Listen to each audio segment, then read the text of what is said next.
I never imagined that ordering dinner through Grubhub would end with one of my neighbors being arrested. But that's exactly how things unfolded after Sheila Watkins, the president of our homeowners association, decided my food deliveries were a violation of neighborhood rules. It all began about 3 months ago, shortly after I moved into Oakwood Estates, a spotless suburban development where every mailbox matched, and every lawn was trimmed to a uniform 3 inches. I work remotely as a software developer, which means food delivery has become a regular part of my routine. After a particularly exhausting multi-day coding sprint, I decided to reward myself with an unusually large order from my favorite local steakhouse. I followed the order's progress on my phone and saw the driver had arrived. 5 minutes passed with no knock or doorbell, so I checked the app again. It showed delivered, complete with a photo of my food sitting on a doorstep that clearly wasn't mine. I immediately called the driver, who insisted he had followed my instructions precisely.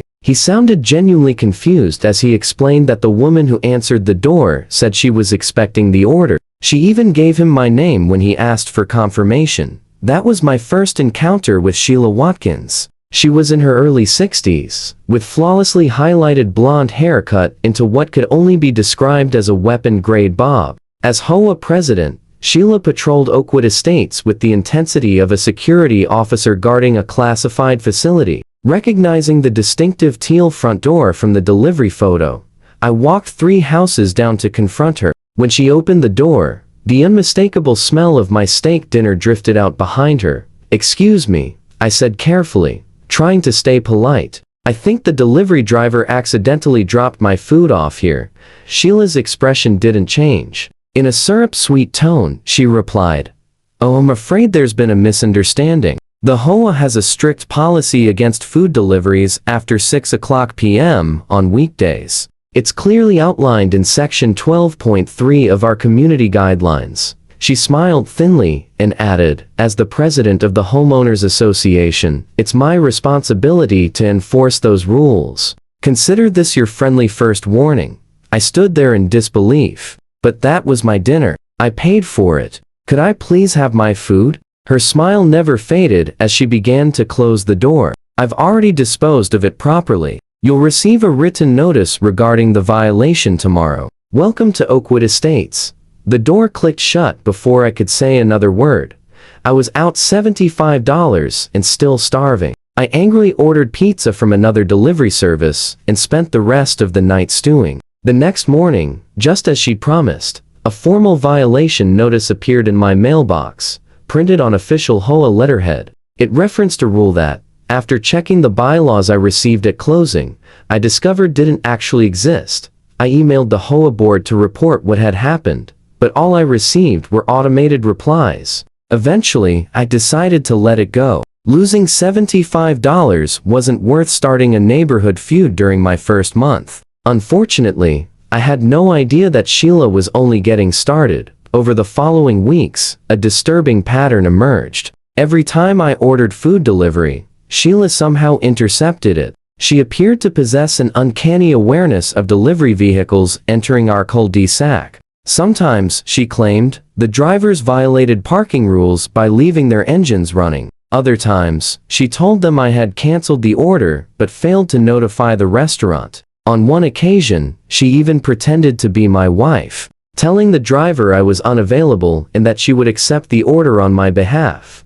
After nearly $300 worth of meals disappeared, I decided I'd had enough. I installed a doorbell camera and began documenting every incident, submitting detailed complaints to both the HOA board and the property management company. While the other board members seemed sympathetic, they were clearly afraid to challenge Sheila, who had apparently ruled the neighborhood with an iron grip for nearly 10 years.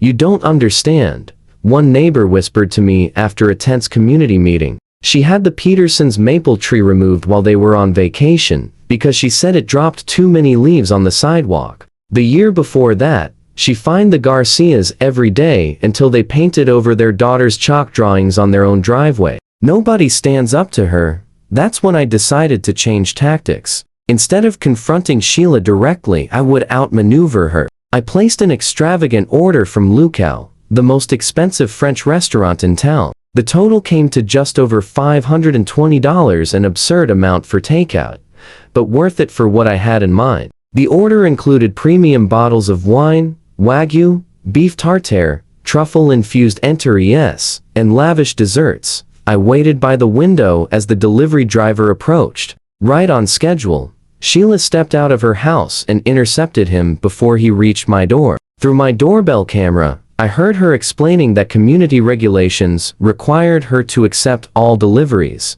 The driver looked uncertain, but handed over the order and left. Instead of confronting her, I calmly called the police non-emergency line. "I'd like to report a theft," I told the dispatcher. "My neighbor has been taking my food deliveries without my consent," I told the dispatcher. "Today, she took an order worth over $500. I have video evidence, along with recordings of multiple previous incidents." The dispatcher acknowledged the report and assured me an officer would be sent out shortly.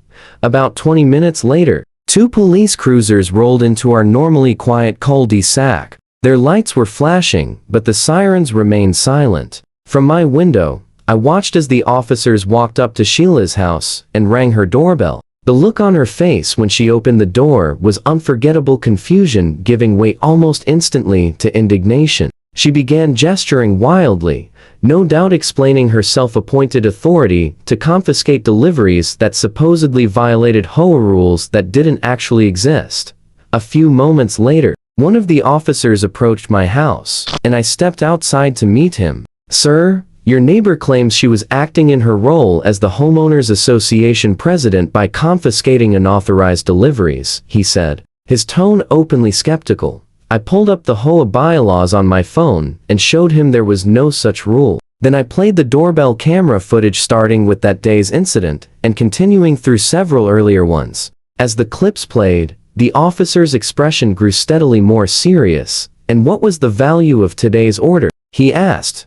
$523.47, I replied, showing him the receipt. It itemized everything clearly, including an $80 bottle of Bordeaux and a $100 Wagyu steak. The officer nodded slowly. "Please wait here." I watched as he returned to his partner and Sheila. Their conversation grew more animated by the second, with Sheila's hand movements becoming frantic. Then, to my disbelief, one officer pulled out handcuffs while the other began reading Sheila her rights. I couldn't hear the words from where I stood, but I didn't need to. Sheila's face had gone pale, almost the color of overcooked salmon, as she was escorted toward the cruiser.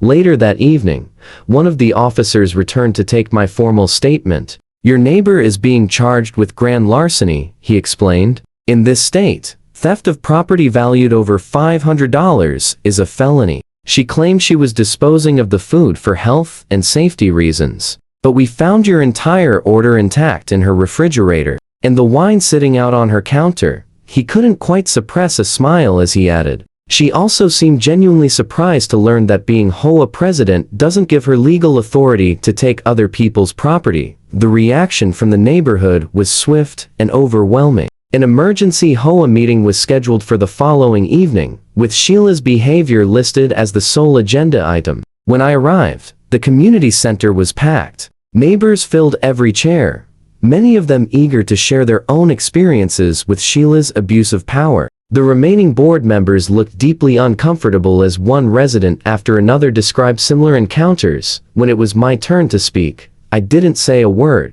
I simply played a compilation of my doorbell camera footage. The room fell silent as the videos showed Sheila repeatedly intercepting my deliveries, sometimes wearing a bathrobe, other times charging out in gardening gloves, or holding a phone to her ear while accepting food that wasn't hers. The evidence spoke for itself. The board voted unanimously to remove Sheila from her position, effective immediately. The vice president, a retired accountant named Howard, then announced they would be conducting a full audit of the HOA's finances going back 3 years. "We've also been notified that Miss Watkins has been released on bail," he added, addressing the stunned crowd. "However, she's facing serious felony charges and substantial legal expenses." 2 days later, I was working at my desk when there was a knock at my door. I opened it to find Sheila standing there, barely recognizable. Her once perfect hair hung limp, her makeup was minimal, and she gripped a designer handbag with white-knuckled hands. "My attorney says I need to make restitution," she said quietly, thrusting an envelope toward me. "This covers all the food you lost, plus interest." I accepted the envelope without opening it. "Thank you," I said. She lingered, clearly waiting for something, perhaps forgiveness, or an offer to help make the charges disappear. Instead, I asked, "Was it worth it? All that effort just to control your neighbors over things that didn't matter?" Her composure finally cracked. "You don't understand," she hissed, her voice trembling with fear and anger. "I gave everything to maintaining standards in this community. Everything. And now I might lose my real estate license over this misunderstanding." Her eyes filled with tears. "The preliminary hearing is tomorrow. Do you know what a criminal record will do to my career? My reputation?" As I stood there, looking at the former neighborhood tyrant now facing real consequences, I felt no satisfaction, only a tired sense of justice. "That was never my intention," I said honestly. "I just wanted to eat my dinner in peace." Sheila opened her mouth to respond, but she was interrupted by the electronic chime of my phone. I glanced at the screen and smiled faintly. "Excuse me," I said. "That's my lunch delivery arriving. And this time, I think it's actually going to make it to my door."